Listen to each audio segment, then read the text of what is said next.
Hey there guys, I'm Manakel and welcome back to Darkest Dungeon. So in the last episode, we went to one dungeon, basically our poor Plague Doctor, which for some reason, now in retrospect, I was calling a Witch Doctor, which I'm very sorry about. I guess that kinda shows I was playing a bit too much Diablo 3 recently.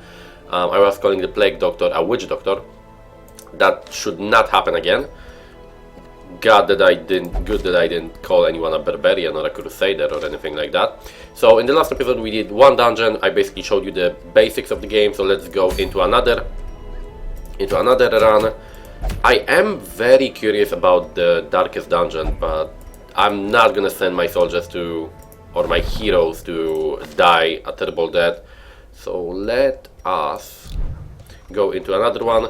All of the buildings will be unlocked sooner or later when we go through the story. I think I already talked about that. Let's send this party, I think. This is not the best really. Of course here, not there, no, not the Darkest Dungeon, here. This is not the best party ever, but there is a bit of, maybe not combo, but work between the Jester, which is basically a bleed and buff type of class. So he bleeds enemies and he buffs your own teammates, with the Leper that, like I said earlier, I think in the last episode, is basically like a melee tank that can hit only two first enemies in the group, however has a lot of damage and very low accuracy. So yeah, that's basically a good combo with the Jester that can increase your accuracy, right? So let's do that. Let's send them and hope they will not die. Let's get some provisions as always. 8 is gonna be enough, I think. 2 of these, 1 of this, 1 of this, and some light. 8. It's gonna be enough, I think.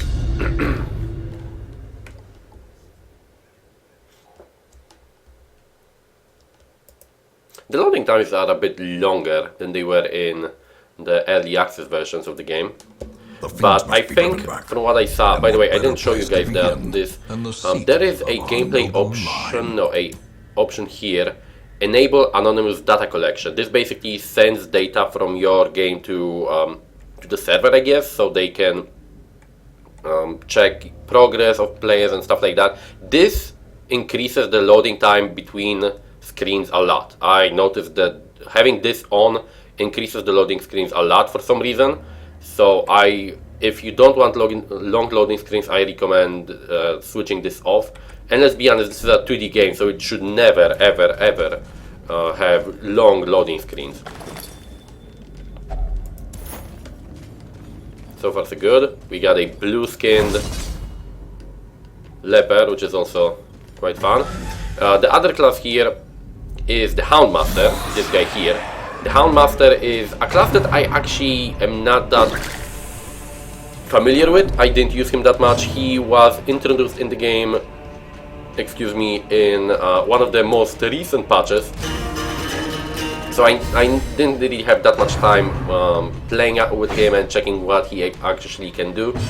From what I saw, he seems like a combination of a damage dealer, a back row damage dealer with a dodge tank. You can see he has the ability like this, for example, guard dog.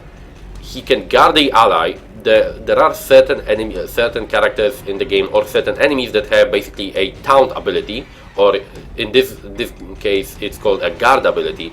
What it does is it's basically you guard one of your allies, and all damage that is that targets that specific ally, you will take on your tank. Your tank will basically take that damage instead. So basically, he will taunt all of the damage directed into one of your characters that you guard.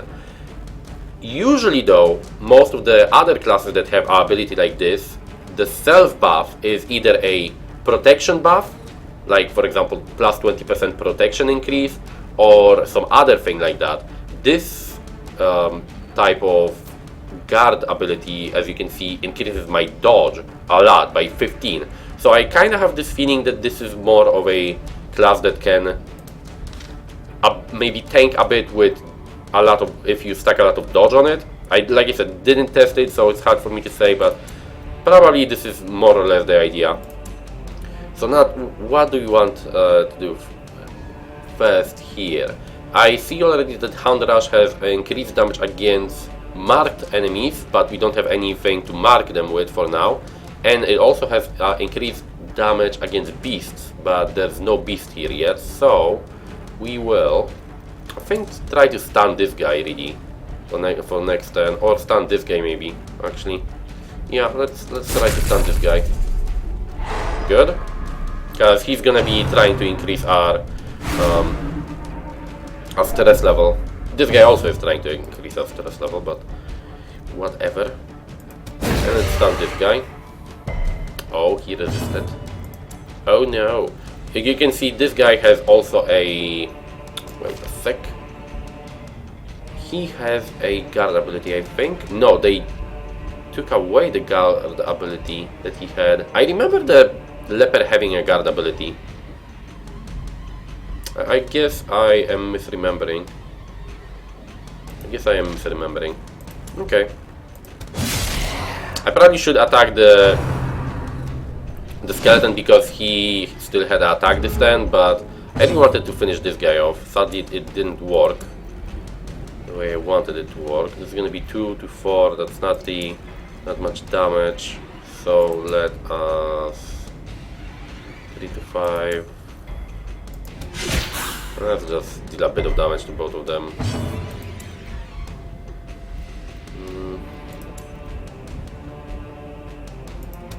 Their formation is broken. By the way, I don't know if I mentioned this before, but the best part about this game is the narrator. The narrator for this game is excellent. Wow, you missed? The narrator for this game is excellent. His voice and the things he say are just so make the game so immersive, at least for me. I don't know how you guys feel about it, but for me, his voice over and his comments and the things he say make this game so immersive and so fun that it's really incredible. And I am having a lot of fun just hearing what he has to say, what the narrator has to say.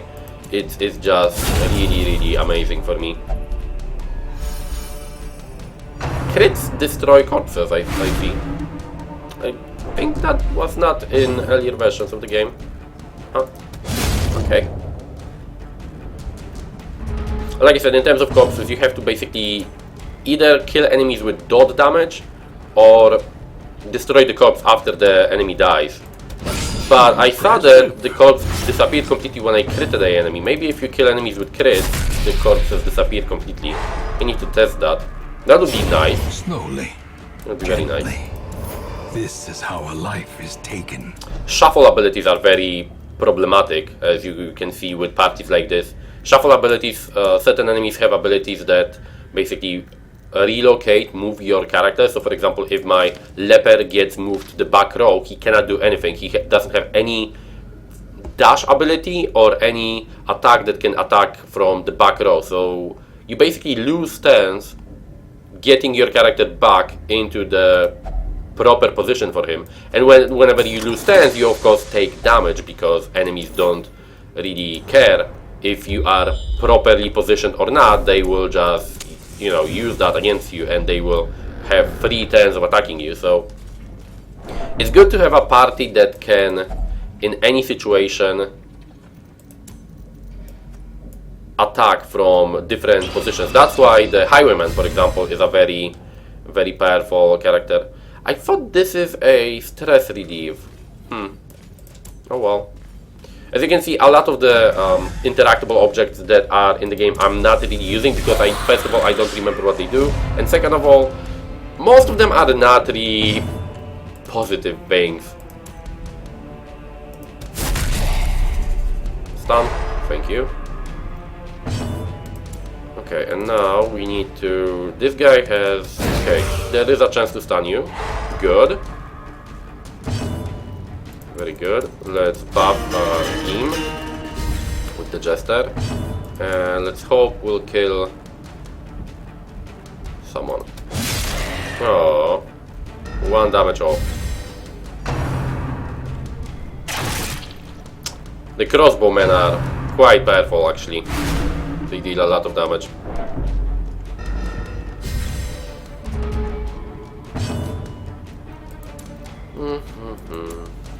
Okay, these As the will fiend finish you off. falls, a faint hope blossoms. Okay, we need to heal ourselves a bit. Good. Don't pull me. No. Shit. He doesn't want to be in the front row. He's too squishy.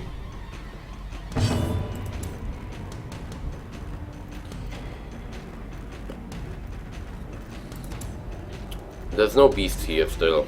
Only undead. Okay, let's go for this guy.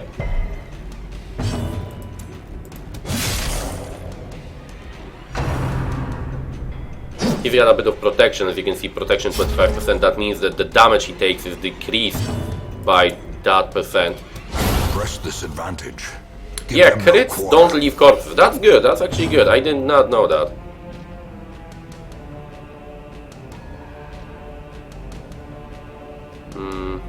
Okay, this is a weird ability. I'm not gonna use that. By the way, you cannot pass turns. If you pass turns, you suffer stress increase. Continue the onslaught. I don't know why, Destroy. but that's what them the game all. creators decided, so. Passing turns is not a good idea.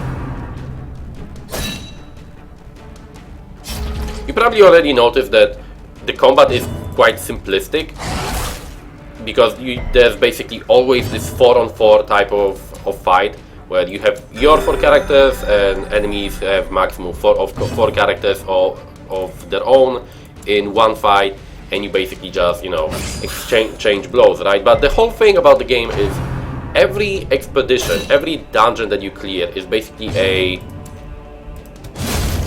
type of you versus the environment, you versus everything. Seize Because this enemies momentum. don't really care Push on to if the they die, tasks because and why would they, right? The whole idea of the game is you go basically pushing through obstacles and pushing forward through hordes of enemies, because they, like I said, enemies don't really care if 1, 2, 3 or 10 of them die, as long as they sooner or later get to kill you. And they basically wither you down slowly but steadily until you are unable to continue, or one of your characters risks dying. And that's basically how the gameplay works, is you have to manage your strength and manage your resources in a way where you have to know if you can push forward or are you supposed to retreat. You don't really lose anything by retreating, really. You keep all of the items you collected. As you can see, I can retreat from combat right now with no problem, and I can afterwards retreat from the dungeon. And I will keep all of the things that I have. I will not gain any experience for my heroes here, and they will have the stress level that they have right now. So usually if you retreat, you gain, you know, you basically lose in the sense of the stress level not decreasing and not getting the experience and not getting the rewards. But besides that, you can save your heroes always. You always can retreat. You don't gain the experience, and you also lose in the sense that they often get negative quirks after retreating from a dungeon, but you can save them. So it's always a matter of how far are you willing to push?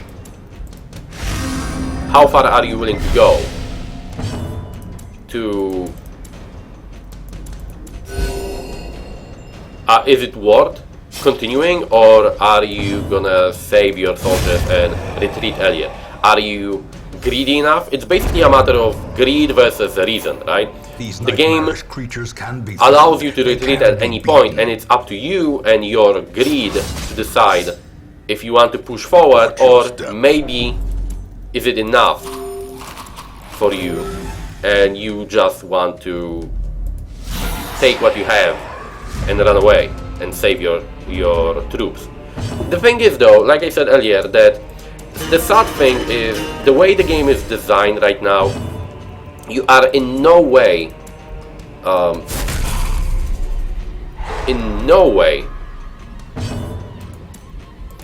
thinking about, at least for me, the game is designed in a way where in no way you care, or you should care about your soldiers, early at least, in the campaign, because they are free, they are basically cannon fodder. You don't pay for them. It's not like XCOM, for example, right? In XCOM,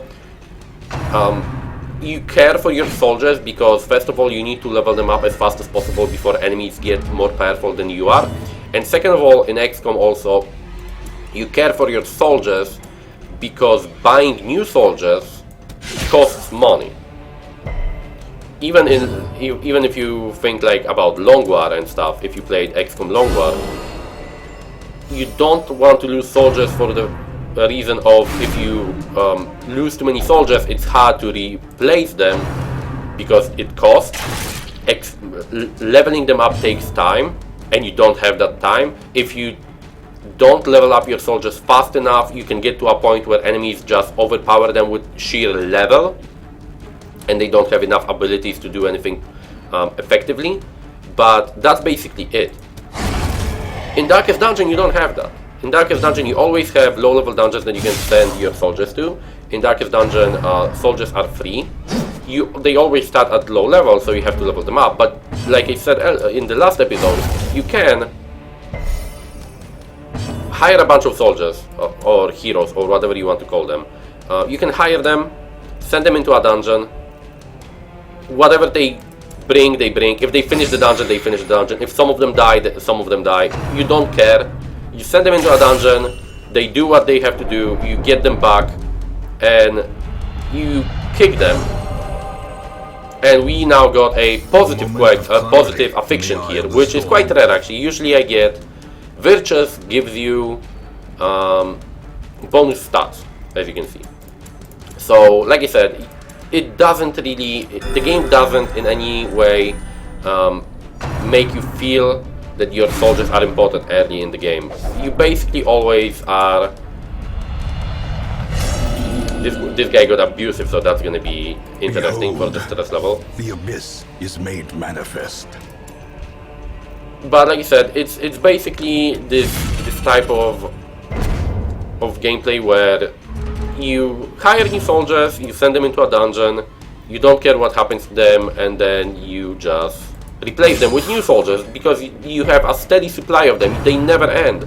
You can hire one pack, one team, make them almost die in a dungeon, get the loot that they bring, fire them, and so on and so forth until you level up your dungeon to the your estate, to the level you want, and then you can slowly start leveling the soldiers that you actually want when you have a steady, a big stack of gold, of heirlooms, of everything, which kind of defeats the purpose of a game like this, I feel, in some way, where I feel always like in XCOM, I always am very sad when one of my soldiers dies, right? Because I like to rename them, I like to give them,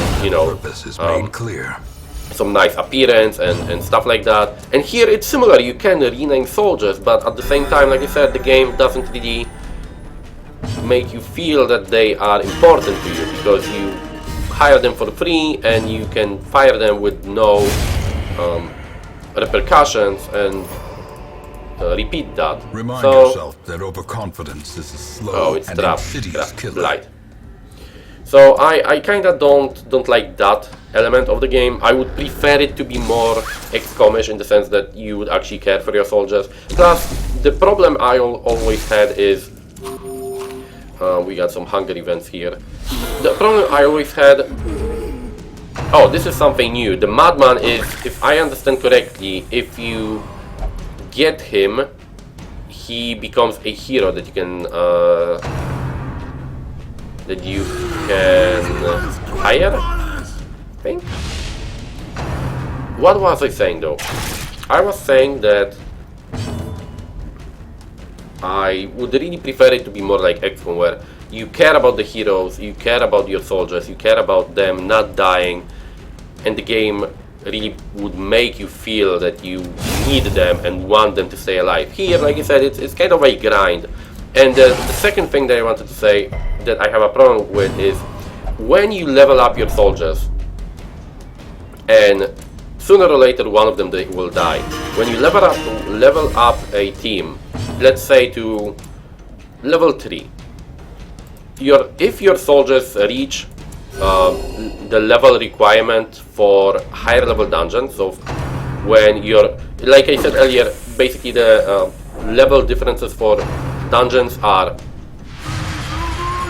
soldiers from level 0 to level 2 go to apprentice dungeons, soldiers from level 3 to level 4, I think, or 5 go to like veteran dungeons, and then at level 5, 6 champion dungeons. The problem is that heroes at level 3 will not go to level 1 dungeons. They will refuse to go to low level dungeons. So you cannot use higher level heroes to level up lower level heroes. But you can send low level heroes on high level dungeons, but that defeats the purpose because they will get one-shotted and instantly die, right? The problem that I said is that no matter how good you will play, sooner or later one of your high level heroes will die. And in that situation, you cannot re-level only one character, because you cannot send, well, you kinda can, but it's not really gonna happen. You cannot re-level new characters. You have to basically get a full team again of 4 characters and level them up until you get one of those characters that you need to the level that you want. So if you lose 1 out of 4 characters from a team that works well together and synergizes well together, your whole team is destroyed, because you cannot just get a new character and level that one character up to the same level in a matter of few missions. You have to level him up with apprentice level soldiers. So you have to hire a new 4 members team and start leveling them up from scratch from level 0 to level 5, for example. And you cannot do that with your high level characters, because your high level characters refuse to go to low level dungeons, right? I think that's how you did it in XCOM. If you had low amounts of high level characters, or for example in Long War, where you had to rotate your soldiers a lot, what you did in like middle of the campaign is you took rookies with high level soldiers on easy missions, so the rookies would soak up the experience and level up faster, so you would have more and more soldiers at high levels. Here you cannot do that. Here the game makes you grind even more whenever you lose 1 soldier. I actually feel sometimes that if I lose 1 soldier, I lose the whole team, because I have to make a new team every time I lose 1 soldier. If for example I have only 1 leper, let's say, and he dies, and for the type of party that I used him for, a leper is the best, I have to level up a new leper, which, like I said, requires me to basically gain a whole new team. It's ridiculous, and it's very game breaking and stupid. Why are your high level heroes refusing to go to low level dungeons with rookies? Why cannot you power level your own soldiers? Like, that's the whole idea of games like this, right? And like I said, you can send low-level soldiers to high-level dungeons. So if I lose 1 hero, if I lose 1 level 5 hero, I can get a new level 1 hero and send them to the level 5 dungeons with the powerful guys. But he will die, because he's gonna have so little HP that he's gonna get one-shotted by something.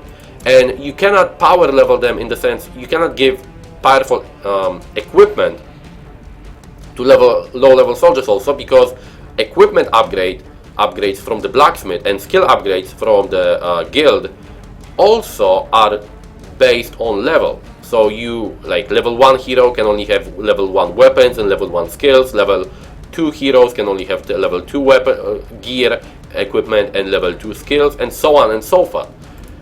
It's really a mechanic that I do not understand why they implemented, especially since, like I said, the game really is very XCOM-ish in many mechanics. So I would feel that something like a like the ability to power level your characters when one of your troopers dies should be normal, but sadly it's not, and it's really maybe not game breaking, but it makes me feel the game wants to be very gamey. That there is that sense that really more things at once. Some games really try to be very gamey, and that thing is, for me, this whole mechanic is very gamey for me. It's basically forcing me to grind for the grind itself,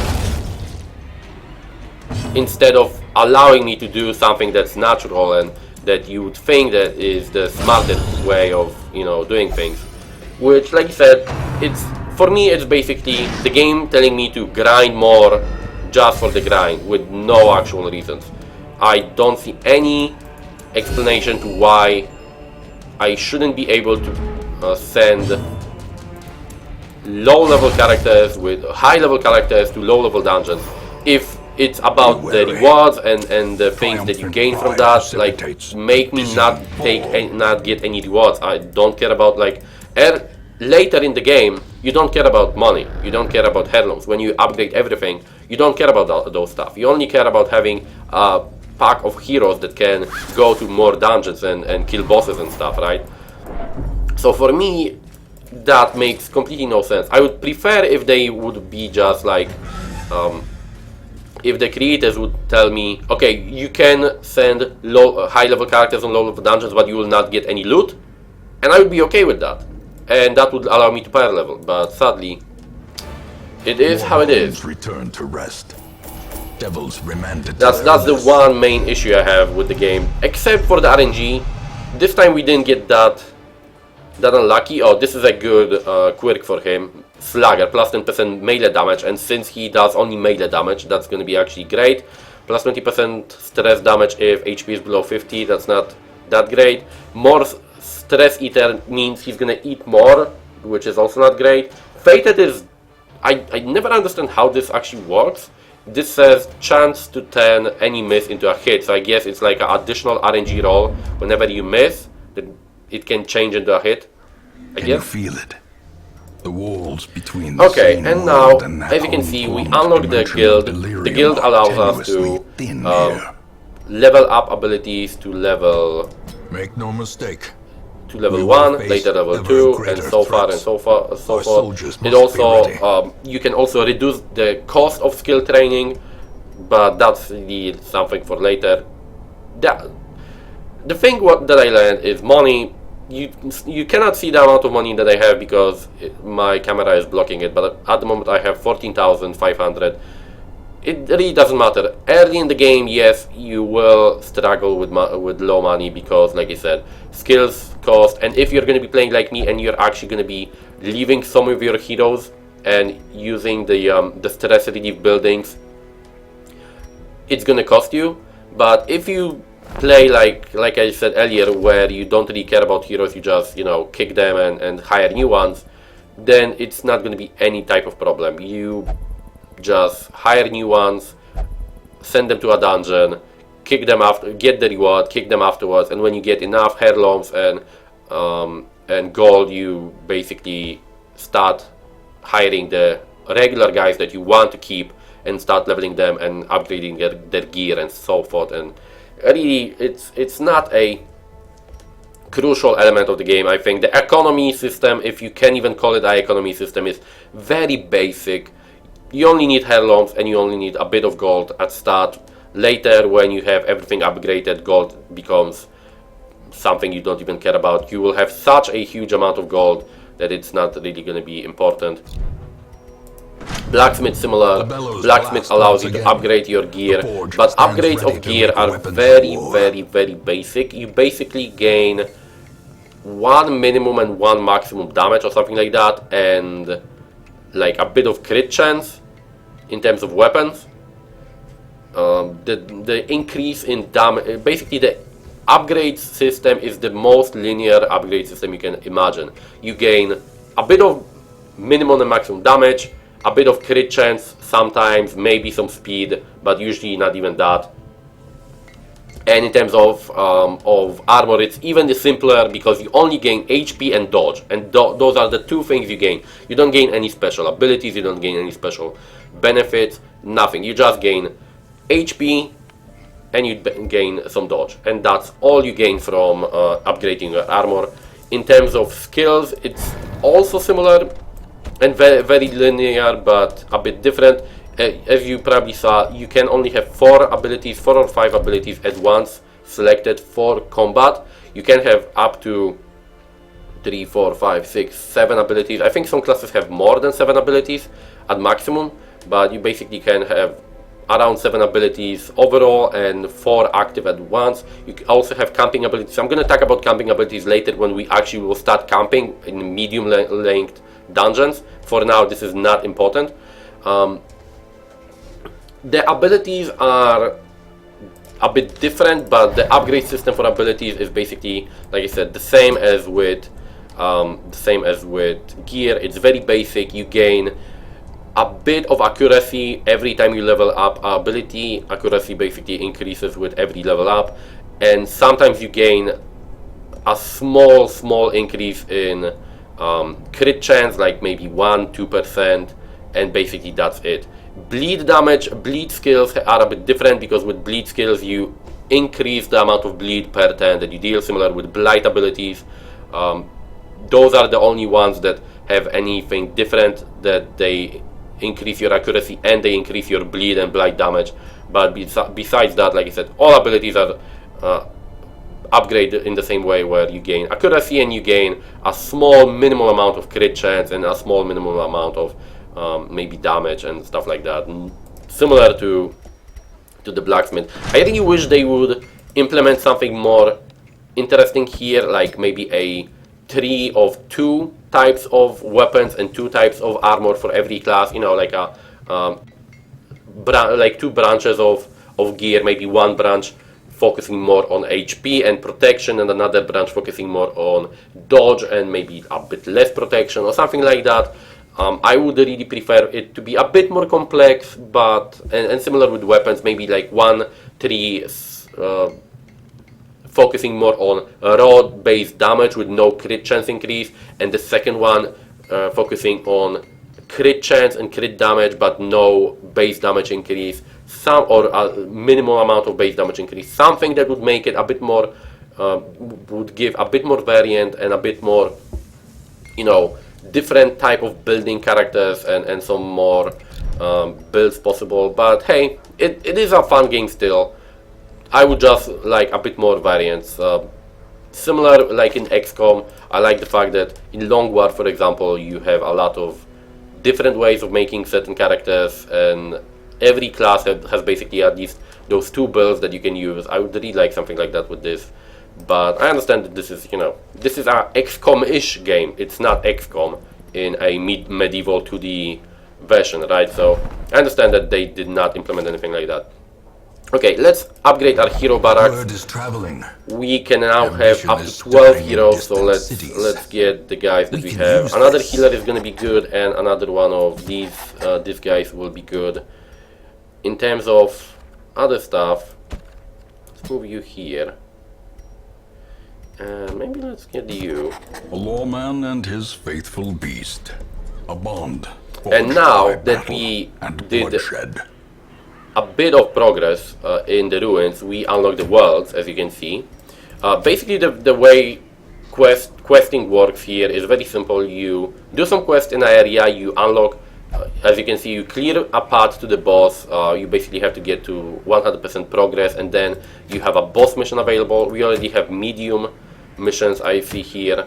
You unlock other areas as you do more progress and more you clear more paths to the boss and you do more progress in one area, you unlock other areas. The second area is the worlds. The worlds is basically like a rural wilderness type of area with a lot of plants, a lot of plant people, dogs, you know, wild dogs and things like that. More traps also, I would say. Warrens is I think one of the more interesting areas with the pig people and the mutated creatures of basically this area. We'll see that later. You guys, I think, will love the Warrens, especially some of the bosses in the Warrens are quite interesting. The Cove is one of the newest areas. It is, like it says, the Cove. So squid people, water creatures, fish people, stuff like that. I really am not that big fan of the Cove as an area, but hey, it is still a new area. It's quite interesting. And the Darkest Dungeon, I still didn't saw the Darkest Dungeon. I don't know what it is, so I am quite interested in it. I really am just tempted to send them into there, to their doom, and just see how it looks. But nah, I'm gonna do it probably later. I'll probably later hire a new team of heroes and just send them to their doom, just to see how it looks. But for now, that's gonna be it, guys. Hope you enjoyed this episode.